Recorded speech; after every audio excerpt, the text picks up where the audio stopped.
दोस्तों प्रणाम। आज हम चर्चा करेंगे महाभारत कथा की।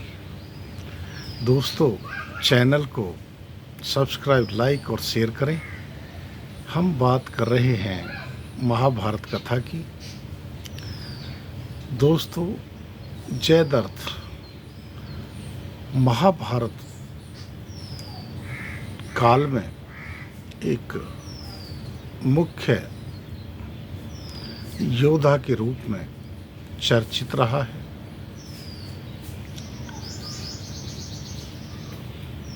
जयद्रथ सिंधु नरेश वृद्धक्षत्र का पुत्र था। वृद्धक्षत्र के काफी दिनों बाद पुत्र के रूप में जयद्रथ उत्पन्न हुआ था। जयद्रथ के जन्म पे भविष्यवाणी हुई थी कि जो भी योद्धा जयद्रथ को मारेगा, जयद्रथ का सर धरती पे लगते ही, धरती पे गिरते ही मारने वालों के सर के भी हजारों टुकड़े हो जाएंगे और कोई सामान्य योद्धा जयद्रथ को मार न पाएगा। तो महाभारत युद्ध में जयद्रथ ने चक्रव्यूह में वीर बालक अभिमन्यु को मारने में 7 महारथियों के साथ मुख्य भूमिका निभाई थी। या ये कहें कि वीर अभिमन्यु को जयद्रथ ने धोखे से वार किया था। पीछे से वीर बालक पे, अभिमन्यु पे वार किया था, जो वीर योद्धा अभिमन्यु के मृत्यु का मुख्य कारण बना। और यह बात अर्जुन ने जाना था और इसके कारणवश अर्जुन ने जयद्रथ को मुख्य अपराधी माना था अपने प्रिय पुत्र अभिमन्यु को मारने के लिए। और अब अर्जुन ने प्रतिज्ञा ली कि अगले दिन सूर्यास्त से पहले मैं जयद्रथ को मार दूंगा। अगर मैं ऐसा न कर पाया तो स्वयं चिता में जल के मर जाऊंगा। दोस्तों जब यह अर्जुन की प्रतिज्ञा कौरवों ने सुनी तो कौरव बहुत हर्षित हुए। कौरव बहुत ही प्रसन्न थे, क्योंकि उनको पता था कि यह प्रतिज्ञा पूर्ण करना असंभव है। और पांडव सेना में शोक की लहर थी, क्योंकि पांडव योद्धा भी जान रहे थे कि अर्जुन ने यह कठिन प्रतिज्ञा करके सबको मुश्किल में डाल दिया था।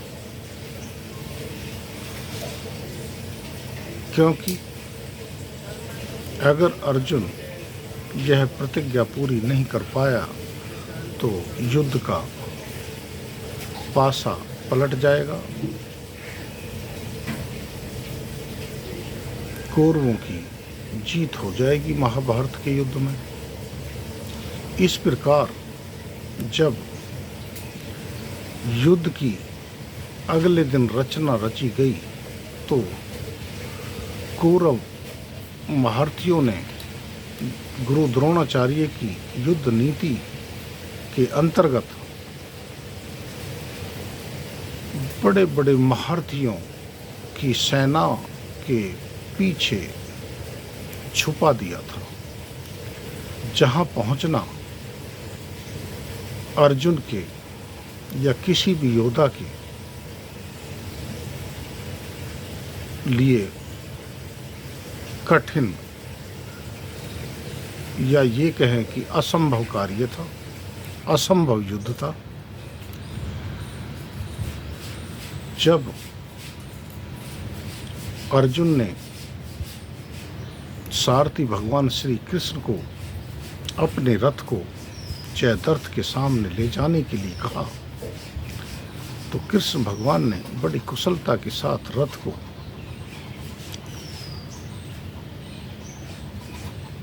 जयद्रथ को खोजने की दिशा में दौड़ा दिया, लेकिन अर्जुन का रास्ता एक से एक महारथी रोक रहे थे, जिनमें स्वयं गुरु द्रोणाचार्य भी थे, जिनसे पार पाना मुश्किल था।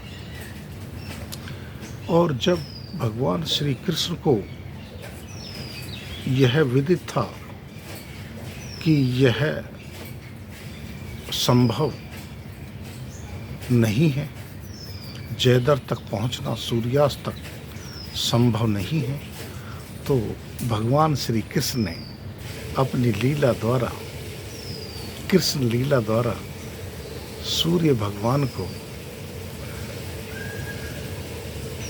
अस्त कर दिया और सब योद्धाओं को, दोनों तरफ के योद्धाओं को लगा कि सूर्यास्त हो गया। अर्जुन ने चिता में जलने की तैयारी शुरू कर दी और इस दृश्य को देख के कौरव सेना में बहुत प्रसन्नता थी। सभी योद्धा अर्जुन को चिता में जलते हुए देखना चाहते थे। पांडव योद्धा भी वहाँ पे एकत्र हो गए थे बड़े दुखी भाव से।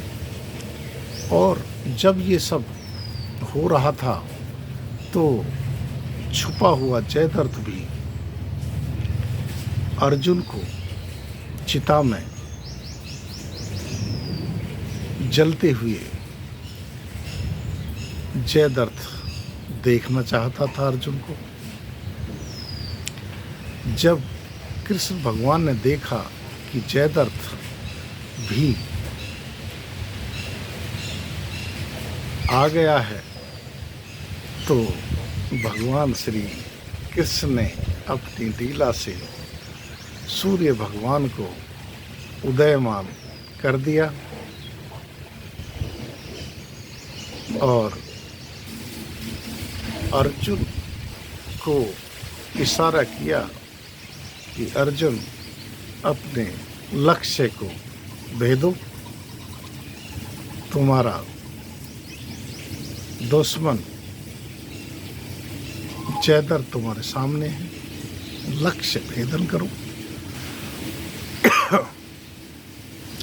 अर्जुन ने आंजनेय अस्त्र को अपने गांडीव में लगाया और जैसे ही जयद्रथ ने देखा कि अर्जुन मारने के लिए तीर और गांडीव उठा लिया है तो भागने लगा, लेकिन अर्जुन ने अपने आंजनेय अस्त्र द्वारा जयद्रथ का सर धड़ से अलग कर दिया और आंजनेय अस्त्र उस जयद्रथ के सर को आसमान में लेके ओझल हो गया और जयद्रथ के पिता वृद्धक्षत्र तपस्या में लीन थे वह आंजनेय अस्त्र जयद्रथ के सर को लेके उनकी गोदी में गिरा। जयद्रथ के पिता वरदछत्र की गोदी में गिरा। वरदछत्र हड़बड़ा के उठा और उसने उस सर को जमीन में पटक दिया। जैसे ही जमीन में सर गिरा, जयद्रथ के पिता वरदछत्र के सर के भी हजारों टुकड़े हो गए। जैसे कि आकाशवाणी हुई थी, भविष्यवाणी हुई थी कि जयद्रथ के सर जिस के द्वारा जमीन पर गिरेगा वो भी मारा जाएगा, उसके सर के भी हजारों टुकड़े हो जाएंगे। इसलिए अर्जुन ने आंजनेय अस्त्र का प्रयोग किया था, जिससे कि जयद्रथ का सर जमीन पे ना गिरे और वो उसके पिता की गोदी में गिरा। और पिता के द्वारा जब जयद्रथ का सर जमीन पे गिराया गया तो उनके पिता के भी सर के हजार टुकड़े हो गए। इस प्रकार जयद्रथ का अंत हुआ। उनके पिता को भी, अपने पिता को भी अपने साथ लेके गया जयद्रथ मृत्यु के द्वारा। इस प्रकार अर्जुन ने अपनी प्रतिज्ञा भगवान श्री कृष्ण की इच्छा से पूर्ण की। जय श्री